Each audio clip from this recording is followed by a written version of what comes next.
If you watch my interview with Swako or see me playing on stream with Kip Kip and Tinder, then you guys are probably well aware of some of the stronger heavy loadouts at the moment, but let me get into why these loadouts are so strong, and I'm going to be explaining exactly what the loadout is for some of these higher elo players, along with just showing you 3 loadouts that are used in some of the top heavies in the game right now, along with explaining the role and how to use each piece of equipment in their loadout. Heavy has gone through some pretty drastic changes this season, and a lot of people felt the changes were a bit overboard. But it does seem as time has gone on, Heavy slowly has been coming back to the top and showing just how impactful they are and how all these nerfs can't keep them down. So let's get into it. As the front line for your team, one of the better playstyles is going to be centered around the shield. So for this reason, our first loadout is going to be the most popular loadout for the class, and still to this day is the meta loadout most top heavies are using right now. That loadout is with Mesh Shield. A pro tip from Kip Kip, from all the changes that happen in Mesh and the adapting that Kip Kip did, when entering a fight, start with your Mesh. Once it burns a lot of the HP, or if it completely gets burned out, throw your bubble shield so that after the dome shield is gone, your Mesh will be close to off cooldown or off cooldown completely, which gives you a large amount of HP to rotate between, having the shield initially, then the bubble, and then the shield again as it restores its full HP now this season, whereas before you would have to start at a lower HP amount and slowly regen it. So effectively you're actually getting more HP in a shorter span of time, you're just unable to juggle it. So you really do need to play around your bubble extremely effective. The better your dome shield, the more effective you're going to be with these new changes. So the weapon is going to be the SA-12-16, still the best weapon on heavy and combos so well with the shield, allowing you to force close range fights. For gadgets, we're going to bring the RPG. Even after the nerf, this thing is fantastic for finishing and starting fights.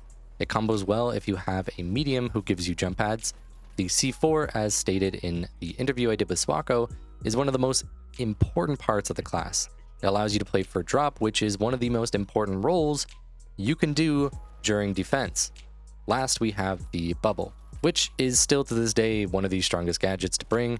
Having a one-way shield where you can shoot through it but enemies can't effectively gives you extra HP. So do not sleep on this, even if it gets nerfed again. Now for reserves, we are going to bring the Lewis gun, a fantastic range option if we feel we really need the range on our team or if we just simply prefer it.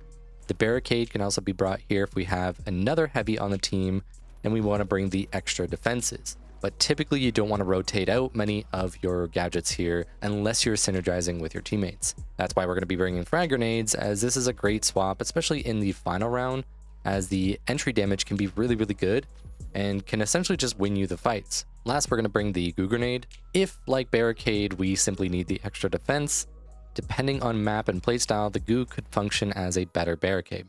Now, our next loadout is going to be the playstyle that allows you to get picks a lot easier for your team.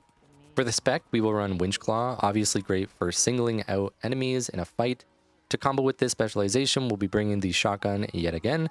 It is so good with this combination, where you just winch them in and then just delete them with the SA-12. For gadgets, we'll bring the goo grenade. This is a great way to combo with the winch at those further reaches.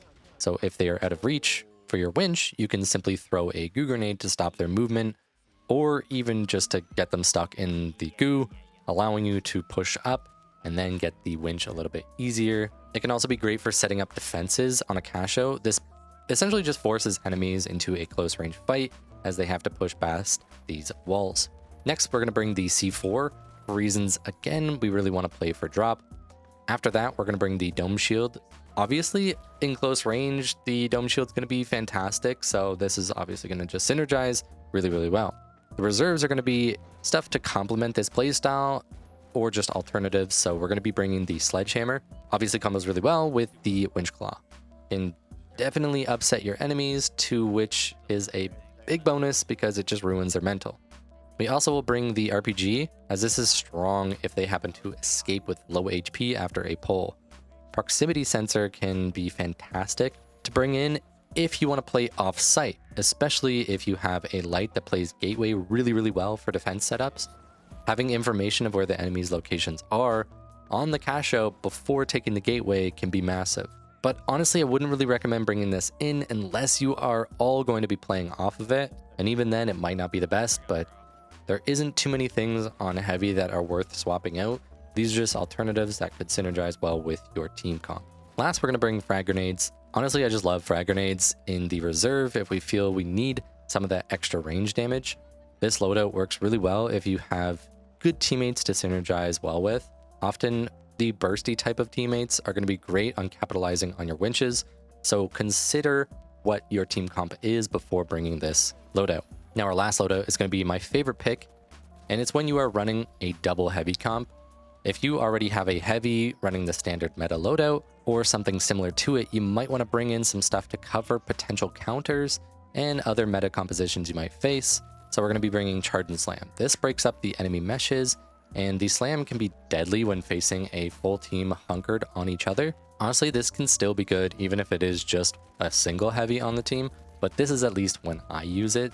We're going to be bringing the Lewis gun, as if you're playing this loadout, you do kind of play like a light player, which means that they're going to be a little bit more independent and on their own. So bringing the Lewis gun is just going to allow you to do some extra damage from a safer range, and it combos well with a lot of the rest of the kit. Charge and Slam is not meant to be just your first thing you do. It's more meant to be a follow-up to finish off kills or even to escape. Consider yourself the entry frag though with this loadout. So you're going to commit a lot of resources to dealing damage and disrupting the enemies first, and then try to finish up by getting a kill if you can. Dying is honestly fine as long as you make an opening for your team to win.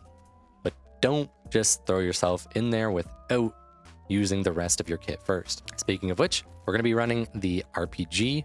The exit and entry damage here is going to be great. It combos well if you're going to be slamming down on enemies from high ground. Next, we're going to bring the frag grenade. Honestly, such a strong pick for entry chip damage. Again, as the player trying to get tons of damage, this is going to do wonders. Ideally, we throw both grenades at the enemies, shoot an RPG, and then we're going to use the Lewis to finish off anyone that is low. After that, we can then charge and slam if we're close enough to finish off whoever's last. We're going to bring the dome shield because it's just so useful, but this is our only line of defense, so be sure to be careful when using this. Play very safe around your cooldowns on this class. Consider using Charge and Slam as a form of escape a lot more than just entering with it. We don't have a barricade or goo here. Now for reserves, we're going to be bringing the 50 Akimbos, a great alternative to the Lewis, and if you land headshots, it can be devastating. After this, we're going to be bringing the goo grenade. Like we mentioned before, we don't have it, but in this case we can. This is going to be more if we are the only heavy and we really need to play our life. It's great if we need the extra defenses. We're also going to have barricade for the same reason, depends on the map and preference. After this, we're going to bring the pyromine because we may want to set up defenses after securing an objective. Playing off-site where you can charge through a wall onto the point after they walk over the mines can be pretty dang devastating. Now, heavy honestly is a very strong choice in ranked. Survivability will never be something that isn't valuable. Medium, of course, is easier to get value out of in most scenarios, but if you dedicate a lot of time to improving your skills on heavy, you will see how much it can shine on a team and how it opens up so many more opportunities for your team to succeed. Subscribe for future guides on every class. Thank you to all my members. Comment below what heavy loadouts you use. Learn how to be a big boy, and I will see you in the finals.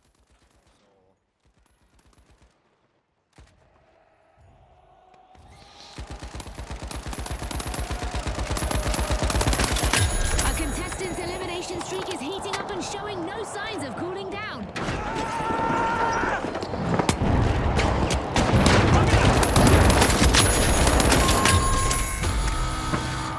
Oh boy, the Vogues will strut their stuff on the sidelines for a bit. Yeah, I'll help them out. I'll go back to AFK.